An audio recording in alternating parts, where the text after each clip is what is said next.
Hello friends, welcome back in my YouTube channel YCP English मंत्रा।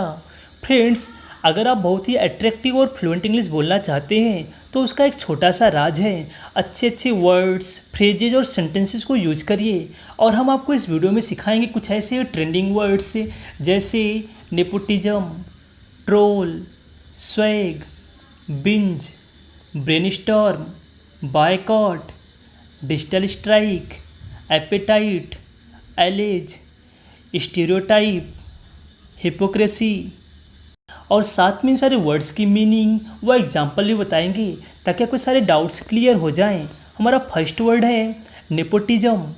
इसका Hindi meaning है भाई भतीजावाद, जिसे आप पक्षपात भी कह सकते हैं। जैसे फ्रेंड्स, कोई पर्सन है और उसके पास कुछ पावर है और वो अपने पावर के दम पर अपने फैमिली को, रिलेटिव्स को वो लाभ देता है जिस लाभ के योग्य वो होते ही नहीं हैं। और ऐसे में क्या होता है, जो टैलेंटेड पर्सन होते हैं वो इस लाभ से वंचित हो जाते हैं और ऐसी ही कंडीशन को हम नेपोटिज्म कहते हैं। Example, nepotism exists everywhere in the world in every field. Nepotism exists everywhere in the world in every field. इसका हिंदी मीनिंग है भाई भतीजावाद दुनिया में हर जगह, हर क्षेत्र में मौजूद है। Next, troll. इसका हिंदी मीनिंग है बुरा भला कहना, मजाक बनाना। जैसा कि फ्रेंड्स आपको पता ही होगा, इस समय लोगों को सोशल मीडिया पे बहुत ज़्यादा ट्रोल किया जा रहा है। कभी उनके ड्रेसिंग सेंस को लेकर, कभी उनके पर्सनालिटी को लेकर के, कभी उनके स्टेटमेंट को लेकर के बहुत ही ज़्यादा बुरा भला कहा जा रहा है। इसी को फ्रेंड्स हम ट्रोल कहते हैं। Example, people are trolling Alia Bhatt at this time. People are trolling Alia Bhatt at this time. इसका हिंदी मीनिंग है लोग इस समय आलिया भट्ट को बुरा भला कह रहे हैं। नेक्स्ट है बायकॉट। बायकॉट का हिंदी मीनिंग है बहिष्कार करना, यानी किसी चीज़ को अस्वीकार करना। जैसा कि फ्रेंड्स आप देख रहे हैं, जिन लोगों ने नेपोटिज्म को बढ़ावा दिया है, लोग उनका बहिष्कार कर रहे हैं, उनके लिए इस वर्ड को यूज़ कर रहे हैं। आखिर क्यों ना करें, क्योंकि ये जो नेपोटिज्म को बढ़ावा दे रहे हैं ये गलत तो है ही। और इस समय चाइना के प्रोडक्ट्स का भी बायकॉट किया जा रहा है, क्योंकि आप लोग चाइना के बिहेव को देख ही रहे हैं कि हमारे कंट्री से कैसा बिहेव कर रहे हैं, हमारे कंट्री के साथ क्या कर रहे हैं। तो वो इस समय ट्रेंडिंग में बायकॉट वर्ड बहुत ही ज़्यादा है। एग्जाम्पल ये बताते हैं, we must have to boycott Chinese products for our country. We must have to boycott Chinese products for our country. इसका हिंदी मीनिंग है हमें अपने देश के लिए चाइना के सामान का बहिष्कार जरूर करना होगा। Next, swag. इसका हिंदी मीनिंग है अंदाज। जैसा कि फ्रेंड्स आप लोगों ने सुना ही होगा सॉन्ग को, स्वैग से करेंगे सबका स्वागत। तो यहाँ पर फ्रेंड्स कहने का मतलब है अपने स्वैग से, अंदाज से हर किसी का स्वागत करेंगे। आइए एग्जाम्पल बताते हैं, his speaking swag is amazing. His speaking swag is amazing. इसका हिंदी मीनिंग है उसका बोलने का अंदाज कमाल का है। Next, hypocrisy.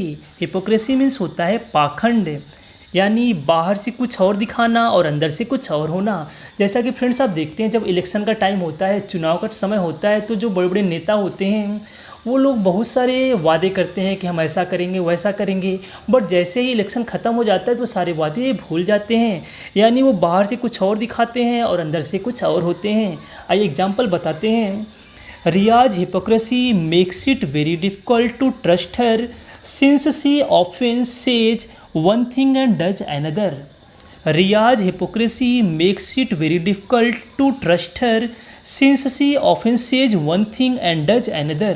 इसका हिंदी मीनिंग है रिया का पाखंड उस पर विश्वास करना बहुत ही मुश्किल बना देता है, क्योंकि एक बार कोई और बात तो दूसरी बार कोई और बात करती है, यानी कहती कुछ और है करती कुछ और है।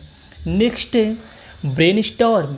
ब्रेनस्टॉर्म का हिंदी मीनिंग है सोच विचार करना, यानी दिमागी तूफान। फ्रेंड्स, जब कभी हम फ्यूचर में कोई एक्शन लेने वाले रहते हैं तो हम पहले से उसके बारे में सोचते हैं, विचार करते हैं, तो इसी को हम ब्रेनस्टॉर्म कहते हैं। Example, I had brainstorm for my mother's health. I had brainstorm for my mother's health. इसका हिंदी मीनिंग है मेरे दिमाग में मेरी माँ की हालत को लेकर बहुत कुछ चल रहा था। आइए नेक्स्ट एग्जाम्पल देख लेते हैं, the government was brainstorming a lockdown.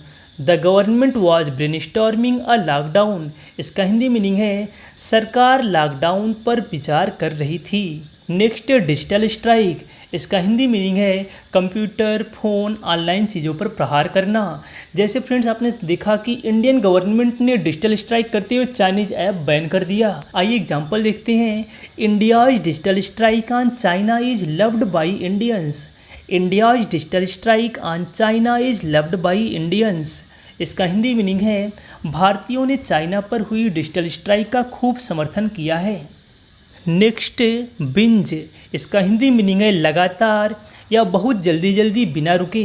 Friend ज़्यादातर इसका यूज हम खाने पीने व खर्च के लिए करते हैं। Example, I can binge watching any web series on Netflix. I can binge watching any web series on Netflix. इसका हिंदी मीनिंग है नेटफ्लिक्स पर मैं कोई भी वेब सीरीज बिना रुके लगातार देख सकता हूँ। Next example, I tend to binge on cold drink while watching movie. I tend to binge on cold drink while watching movie.